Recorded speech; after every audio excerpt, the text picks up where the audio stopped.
Judgements. Good morning. My name is George Kazlusky, known as Kaz to just about everybody at Tree of Life, and I'm your worship leader this morning. And here are this morning's announcements. We are delighted to announce that we're holding 9 a.m. short and sweet services outside on the grounds at Tree of Life.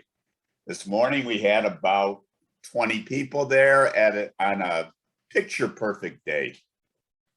These services will be simpler than the regular service, and we will still have the services that we're having right now on Zoom starting at their usual time at 10:45. Everyone is welcome to attend. We do ask that if you do attend the short and sweet services that you mask and socially distance and bring your own chair or blanket to sit on, as we will not have any chairs available. There'll be no inquirers for newcomers today, but it will return next week with small group connections.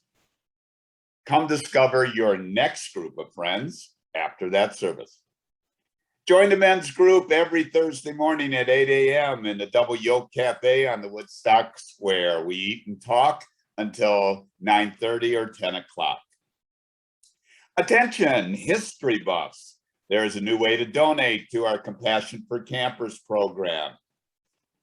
Our worship leader today, Carol Alfus, is offering a chance to peruse the vast history library of her late husband, Greg. Take what you want in return for a donation to Compassion for Campers. Contact Carol at 815-353-2449 to schedule a time. And finally, we want to get to know you and answer your questions. If you are new to Tree of Life, we hope you will fill out the visitor online card that will be posted in the chat. Feel free to introduce yourself during joys and concerns, and we invite you to join us for coffee hour breakouts after the service, and especially you, two inquirers. We are a friendly bunch and welcome a chance to get to know you. We welcome all of you who have joined us this morning, and so begin our service.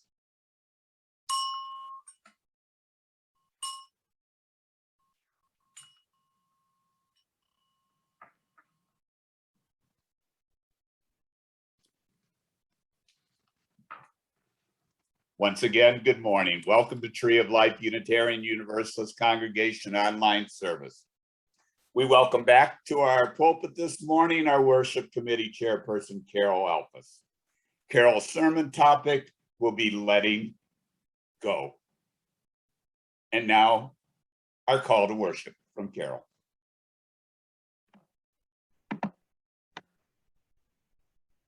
Come down off the ladder. Wash out that paintbrush. Shake the sand out of your shoes. Get up off your muddy knees and give the garden a morning off. Hold up the newspaper, turn off the coffee pot. Close up your calendar already filled with dates, times, and people and places that claim you. This church is ready for you to create its spirit, to generate its warmth, to kindle its light. This church is ready for you to make community, to create beauty, to bend it towards justice, to serve its ideals. This church is ready for you to be here, honoring our past, invigorating our present, and dreaming our future. This is your church. Here we are home. Here we are whole. Let us begin.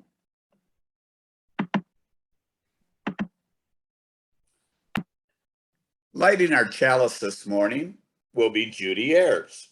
Judy.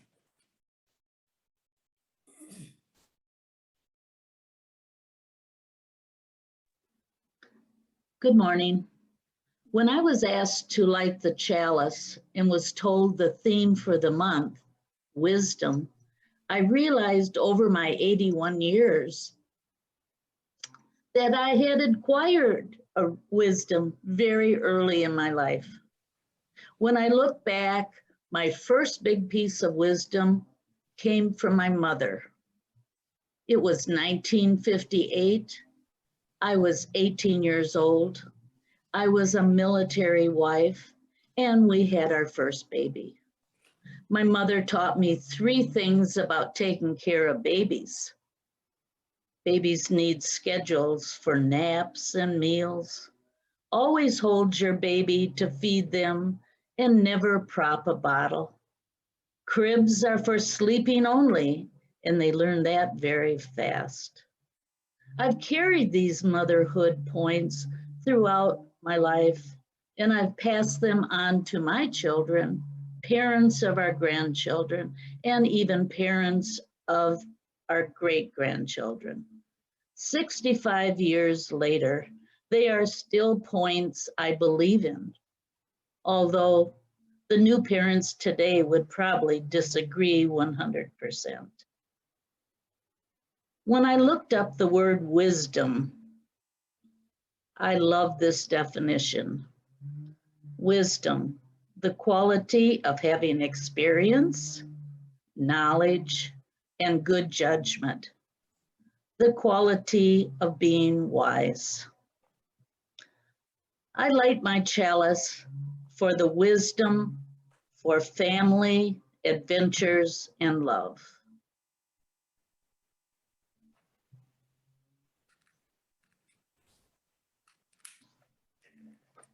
Thank you so much, Judy.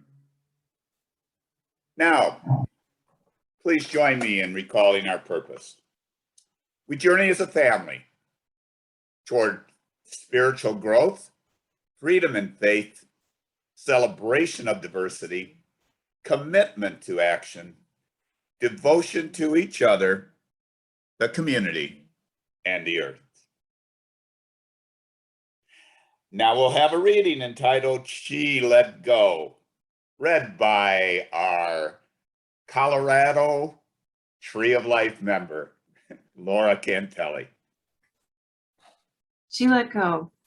Without a thought or a word, she let go. She let go of the fear. She let go of the judgments. She let go of the confluence of opinions swarming around her head. She let go of the committee of indecision within her. She let go of the right reasons. Wholly and completely, without hesitation or worry, she just let go. She didn't ask anyone for advice. She didn't read a book on how to let go. She didn't search the scriptures. She just let go. She let go of all the memories that held her back.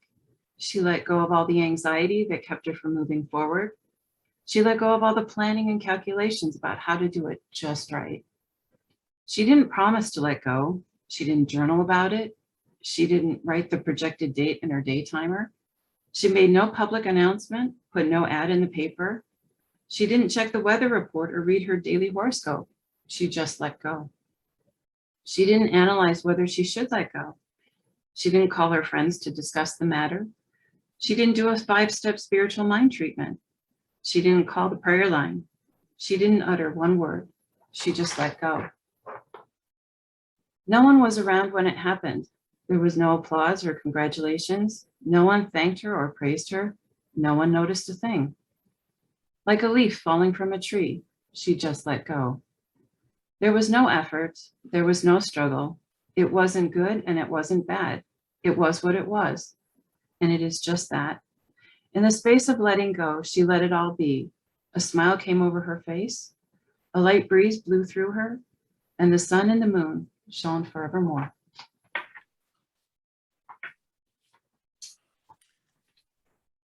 Thank you, Lora. Our special music this morning will be Peter Mayer's God is a River, performed by our good friend, Ken Johnson.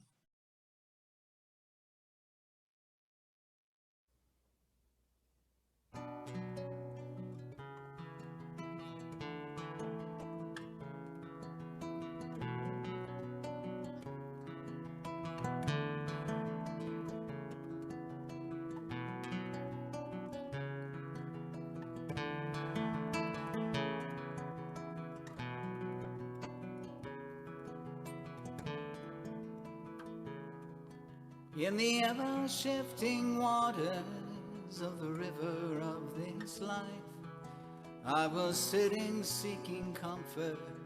I was wrestling waves to find boulder I could cling to, a stone to hold me fast, or I might let the fretful waters of this river round me pass. And so I found an anchor, a blessed resting place, a trusty rock I called my Savior, 'cause there I would be safe from the river and its danger. And I proclaimed my rock divine, and I prayed to it protect me, and the rock replied, God is a river, not just a stone. God is a wild and raging rapids and a slow meandering flow. God is a deep and narrow passage, a peaceful sandy shore. God is a river swimmers. So let go.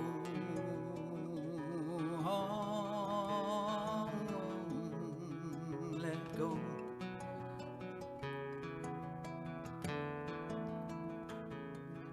Still I clung to my rock tightly, with conviction in my arms, never looking at the stream to keep my mind from thoughts of harm. But the river kept on coming, kept on tugging at my legs, till at last my fingers faltered, I was swept away.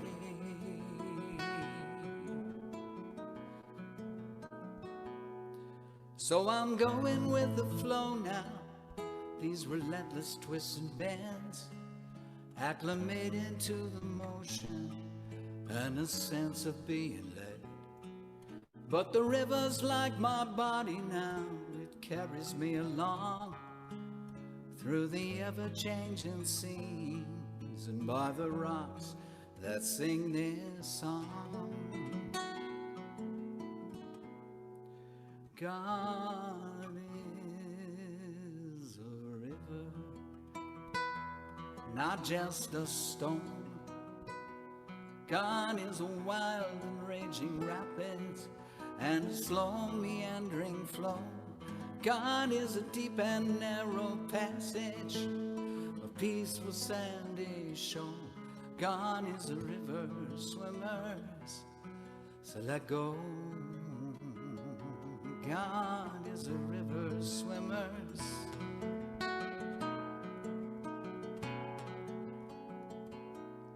So let go. Oh, let go.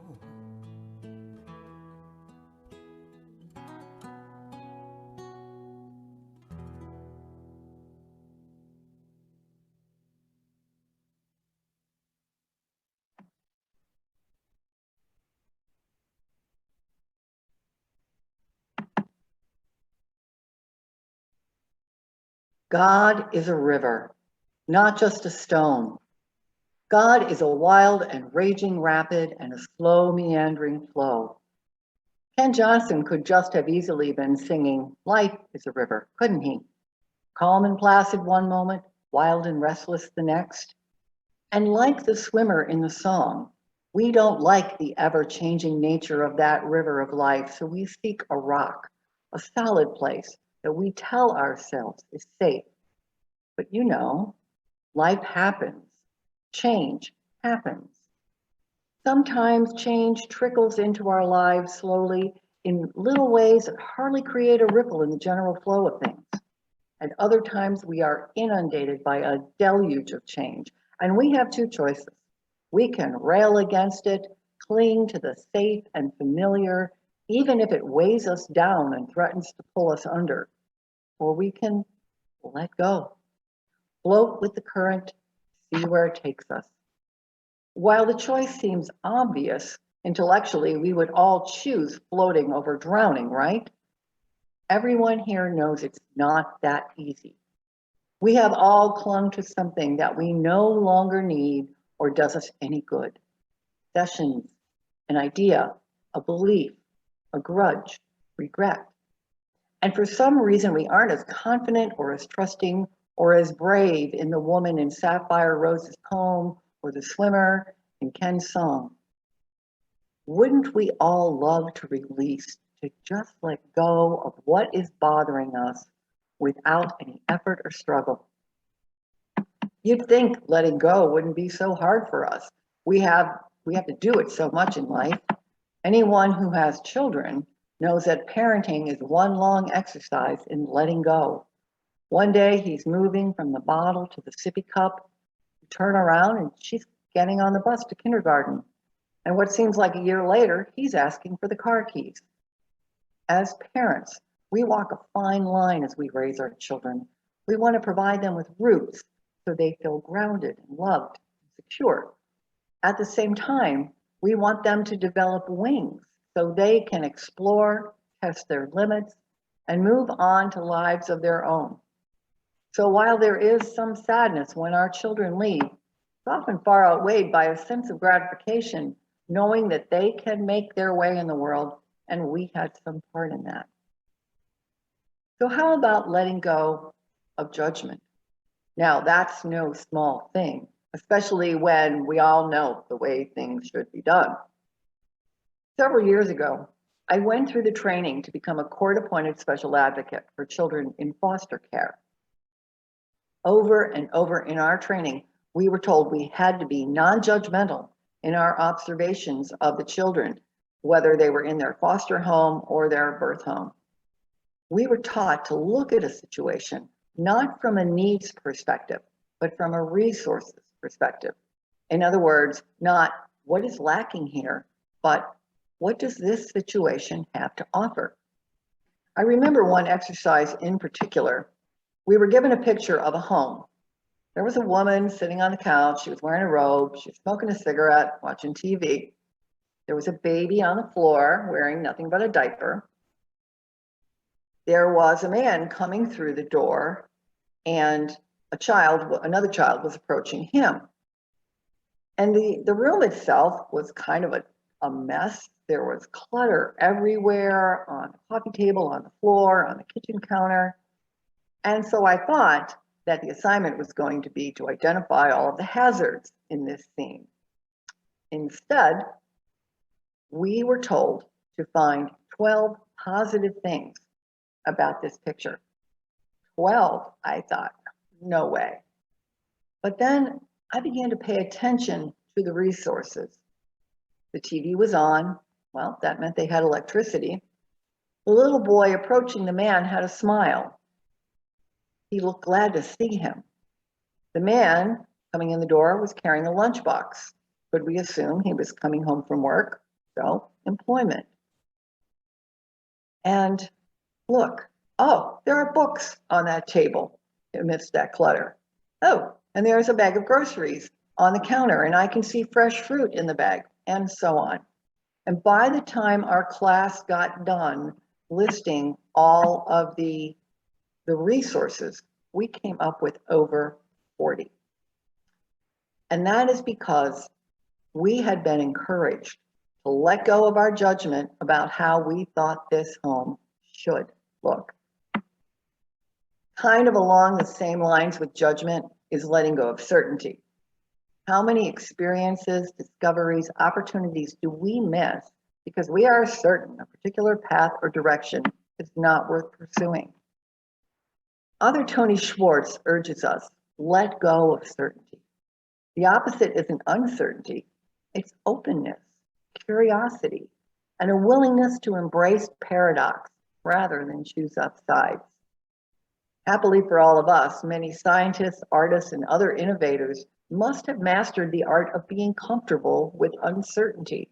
Think of how much we would be missing out on if these folks had listened to the naysayers in their lives. Now, I'd like everyone within the sound of my voice to raise your hand. Get them up there, raise your hand. Okay, bend it at the elbow. And now give yourself a little pat on the back. Nothing wrong with a little self-affirmation. Why? Well, because each of you has found his or her way to this church because of a willingness to let go of certainty. Many of us were raised in a faith tradition that taught us that there was one way and only one way to achieve salvation. Some of us may have had unchurched childhoods, either indifferent to or openly hostile to organized religion. But all of us turned away from those certainties about religion and one way or another, and for many different reasons, found this church. Unitarian Universalism does not offer hard and fast answers or a one-size-fits-all theology to its members. Instead, two of our core principles, affirm and promote that we accept one another and encourage spiritual growth in our congregation, and that we participate in a free and responsible search for truth and meaning. No one in this church will tell you what to believe, but our principles state how we aspire to act toward each other, in society at large, and the earth. I think Unitarian Universalism is a perfect example of Schwartz's definition that the opposite of certainty is openness, curiosity, and a willingness to embrace paradox. Along with judgment and certainty, other things that weigh us down but are so hard to let go of are feelings. Feelings like anger and resentment over those affronts to our dignity or wounds to our pride inflicted upon us by other people or circumstances. We didn't deserve this. We shouldn't have to put up with this. It's so unfair, and we fret and stew and stay angry, often about things that are beyond our control. My plane was delayed 3 hours. That guy just cut me off in traffic and gave me the finger. My friend blew off our lunch date again. It is so easy to give it back the same way, to yell at that poor gate agent at the airport, to honk your horn and gesture back at the rude driver, fire off a caustic text to the wayward friend. Easy, yes, but doesn't it just feed the fire? More damaging than anger, and I think harder to let go of, are feelings of shame and regret. How often do we beat ourselves up for our past mistakes? How many of us have punished ourselves for saying or doing something thoughtless by replaying the tape of those moments when we weren't our best selves? Then we make it worse by telling ourselves, oh, we're terrible, or we're idiots, or we're losers. We are often our own harshest critics, capable of making ourselves more miserable than anyone else could. Shakespeare wrote, "Things are neither good nor bad, but thinking makes them so." How true. Here's an example of that. We all know that stress is bad for our health. That's not a newsflash. But a recent 18-year study in Europe, they asked people to rate how they thought the stress in their lives affected their health. The researchers also put participants through psychological and physical testing that determined their actual levels of stress according to standardized measures. After 18 years, they found that the participants who said that stress affected their health a lot or extremely were 49% more likely to have a heart attack or die from coronary disease. So if the way we perceive our stress, just perceive our stress level, can affect our health, what are we doing to ourselves when we continually disturb ourselves, create more stress with thoughts full of anger, shame, or guilt? Author Randy Fines posits, most of us hold on to things, to old pain and anger, resentment, jealousy, humiliation, and these things take up space within us. There is only so much energy our physical bodies can hold. So if you fill it up with negative issues, you're taking up space that could be replaced by something positive, like joy, friendship. Well, fair enough, but hard to keep in mind when we're feeling deeply disappointed, utterly humiliated, or unfairly treated. What can we do to break this cycle of negativity, to let go of these thought patterns that weigh us down and hold us back. Over the years, I have benefited from the wisdom of others on this topic, and I have some advice from two of my favorite authors. The first, John Kabat-Zinn, is a professor emeritus of medicine and the widely read author of such books as Wherever You Go, There You Are, and Full Catastrophe Living. He writes, when people say let it go, what they really mean is get over it. And that's not a helpful thing. It's not a matter of letting go. You would if you could. Instead of let it go, we should probably say, let it be. This recognizes that the mind won't let go and the problem may not go away, but it allows you to form a healthier relationship to what's bothering you. Kabat-Zinn continues, that's what mindfulness is all about, paying attention without judgment to whatever is happening in the present moment. You can do this by thinking of your mind as an ocean. Just as waves are affected by weather, our emotions can be blown about by the winds of change and circumstances, and our troubled thoughts can create turbulence in our minds. However, if you went below the surface of the ocean, you would find calmer, gentler undulations. You can achieve the same thing with your mind. When you begin to feel anxious, take a moment to feel the breath in your body. Imagine your thoughts as waves. See them rise, linger, and then pass. Keep breathing deeply and slowly, and keep watching your thoughts. You'll be able to live in the moment, even when it's difficult and scary, with greater calmness and balance. That is letting things be. I found this passage to be very helpful. Kabat-Zinn's ocean analogy and encouragement to let it be reminds us that in times of trouble, we need to remember to be gentler with ourselves. Lama Surya Das was born Jeffrey Miller, a New York-raised agnostic Jew, and he has been a Buddhist monk in the Tibetan tradition for over 40 years. He is a teacher, spiritual activist, and a spokesperson for Buddhism in the West. He is the author of many books, and his writings have made Buddhism understandable to my Western mind. In an article for BeliefNet.com, he wrote this: the Buddha said we experience the peace of nirvana by letting things be as they are. Indeed, applying the Beatles' exhortation to let it be to our lives brings a lot of serenity and equanimity. My own personal Buddhist bumper sticker is breathe, relax, and smile. It works for road rage and for diminishing all kinds of problems. He goes on, well, of course, if it were that easy, we'd all be enlightened by now. Letting go, letting be, or embodying the Buddhist term non-attachment greatly reduces and even alleviates suffering. In fact, it is the goal of Buddhism.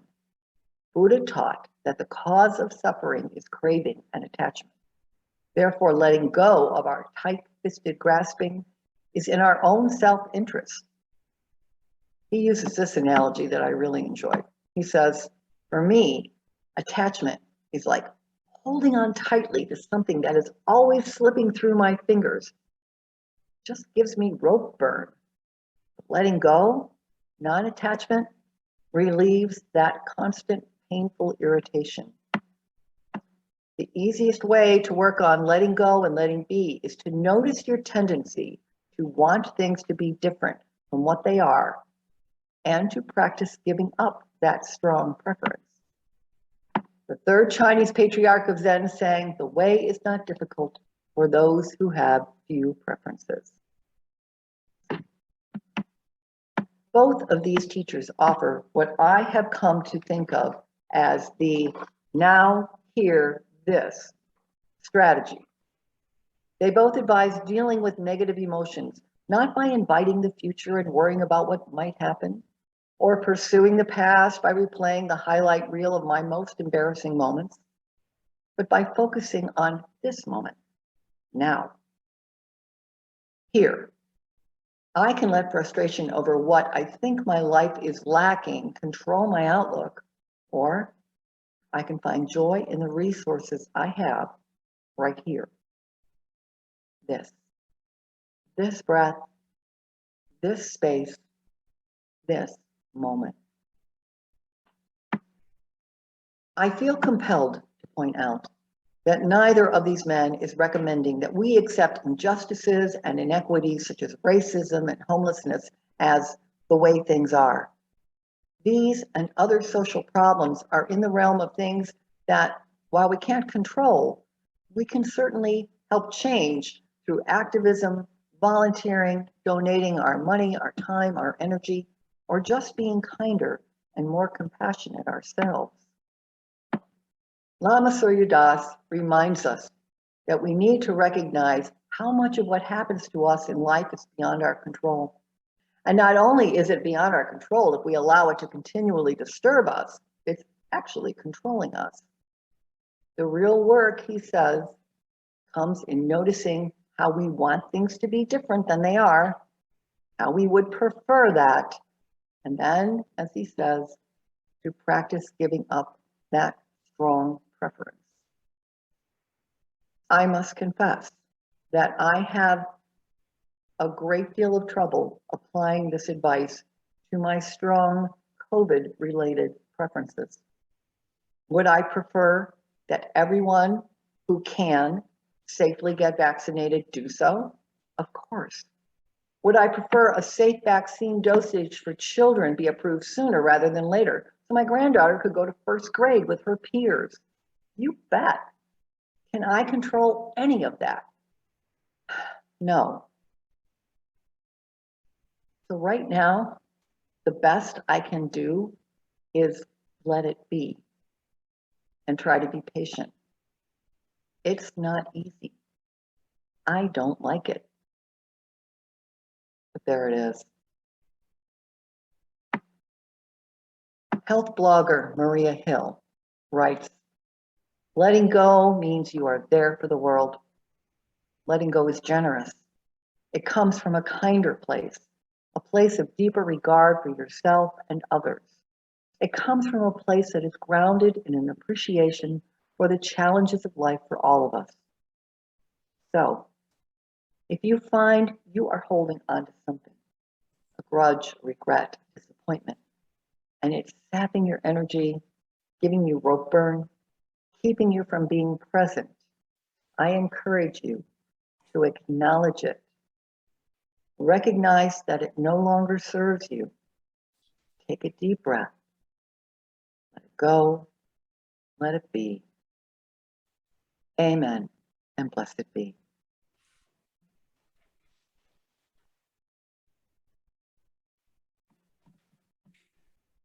Thank you, Carol. I think it was just as good the second time.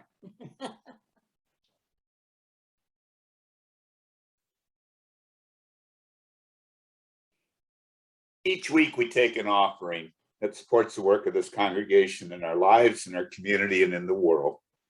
Today and in the weeks to come, you may make your offering in one of three ways, which are listed on your screen.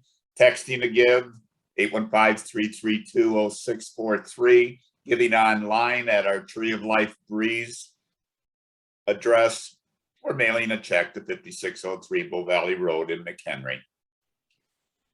If you can indicate which fund, the pledge or Second Sunday or general fund you are contributing to, that would be very much appreciated. And during this time of uncertainty, your generosity to Tree of Life is more important than ever.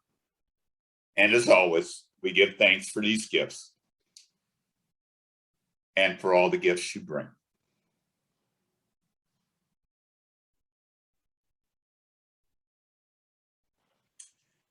Sharing our joys and concerns is a sacred moment in our worship when we open our hearts to receive and embrace each other's lives.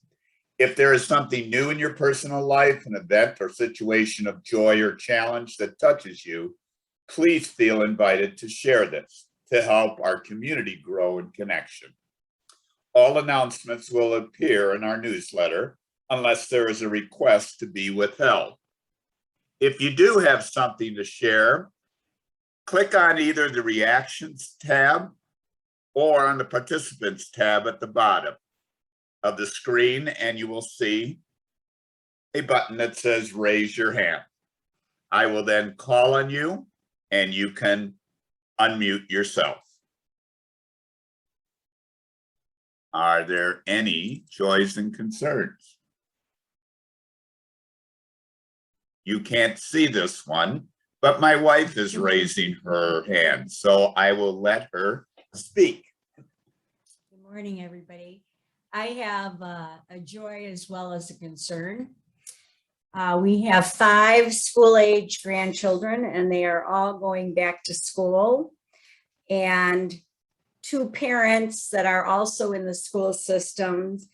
And I have a joy that they are all returning. The pandemic was very difficult on all of them, academically, socially, emotionally. So they're all going back to school and they're all masked, and I'm very excited. But I have a concern because since all of this is happening in real time, we don't know what the situation is going to be like. We have 1 kiddo in middle school who is not vaccinated, but all the rest are. So I have a concern. I have a concern for the teachers. I have a concern for the kiddos, that they can get through this time in good health, physically and emotionally sound. So it's a joy that they're all going back, but a concern that they're all going back.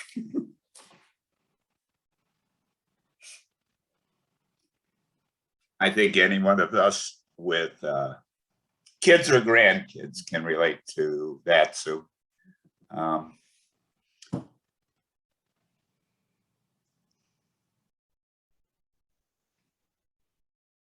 I think Carol's speech today left you all speechless. Kaz, there's a few joys and concerns in the chat. Okay. Thanks, Jude. Okay. Well, Mark Stetner says, a joy. We had a great vacation, hiking, kayaking, and seeing family in northern Michigan. Glad you guys had a great time. This is from Julie Hutto to everyone. My mother is celebrating her 84th birthday today. Wow. And enjoying her surprise birthday party I helped plan yesterday. Julie is telling us that because she has no mic today. Let's see. Ivy says, thanks goodness for the Illinois school mask mandate, and I couldn't agree more. Okay. Did I miss any there, Jude? I don't think so.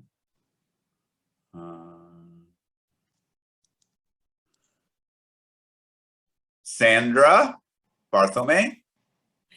Good morning, everyone. Bill and I we have a joy to report. Our daughter and grandson were visiting us last week, and it was absolutely, the first week of August. And it was absolutely delightful to see them in person after a year and a half or 2 years, whatever it was. So it was just terrific to be with them, to be able to hug them and just see them. You know, the grandson is like 3 inches taller, 4 inches taller than he was. And it's so much fun. You know, I understand what you're saying, Sue, about the kids going back with masks, but yeah, it is worrisome. But they left, and they left the night of the big storm, that Tuesday night, and I was a bit worried that they wouldn't get out, but they made it home like 3 hours late, but they made it home safely to California. So we were also happy about that. So thank you.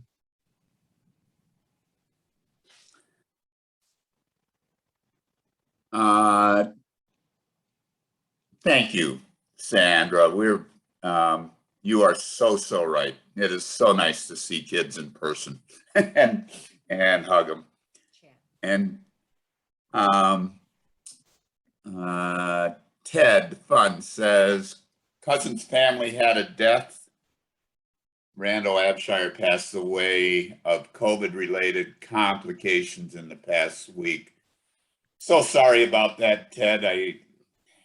Oh, he has his hand raised. And you have your hand raised, so maybe you can tell us a little bit more about that, Ted. Really very sudden. Please hold their family in your thoughts. Diagnosed and dead within 2 weeks. Of course, had other complications, but life is part of having complications, I guess, as we get older. So, thank you. Thank you, Ted.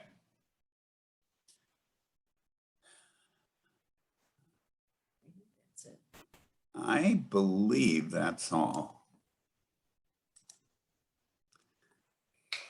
So we will now honor all those unexpressed joys and concerns that remain on our hearts for the space of 3 cleansing breaths.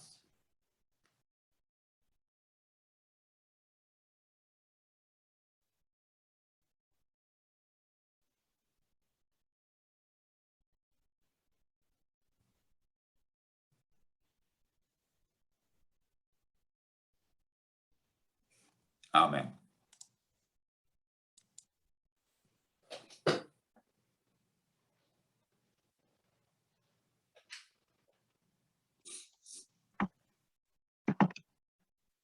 Our centering today is A Prayer for Serenity by Meg Riley.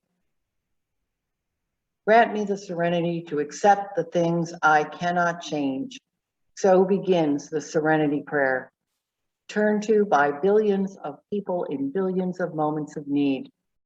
And may those words move from our mouths to our heart, to our very cells and souls, as we struggle with all of those things we can't control. Let me accept that I don't know where or if I will get a job, or what the medical prognosis will be, or whether the relationship will fall off a cliff or make it to safety once more, or if speaking up about a problem will make it better or worse. Serenity. May the acceptance that I just can't know yet bring serenity. May I simply accept that the river is flowing, lay down the sword, take off the armor, knowing I can't do battle with a river this way. May serenity bring buoyancy instead to help us float. Amen.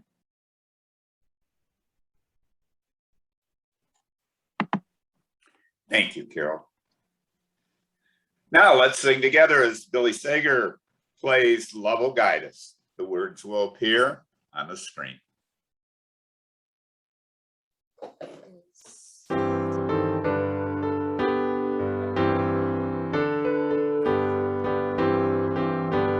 Love will guide us, peace has tried us, hope inside us will lead the way on the road from greed to giving. Love will guide us through the hard night.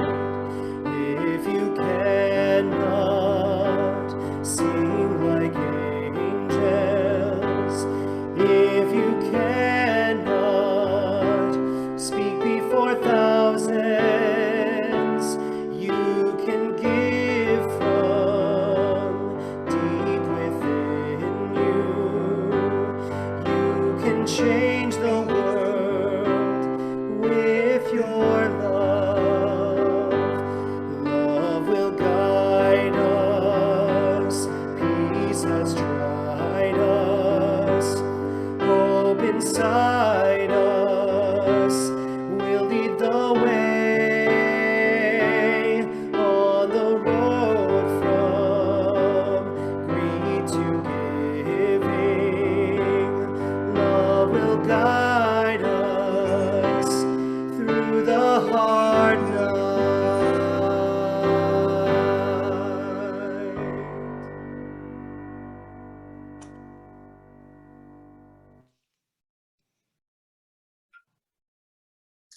Now, please join us in reading our closing words. Be ours a religion, which like sunshine goes everywhere, its temple all space, its shrine the good heart, its creed all truth, its ritual works of love, its profession of faith, divine living. I will now extinguish my chalice. If you have a chalice or flame at home, you can do the same as I start with these words. We extinguish this flame of communal worship and now carry its light within us. We share this light. We carry its warmth to all whom we meet.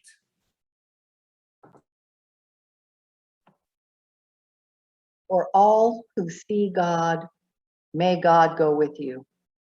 For all who embrace life, may life return your affection.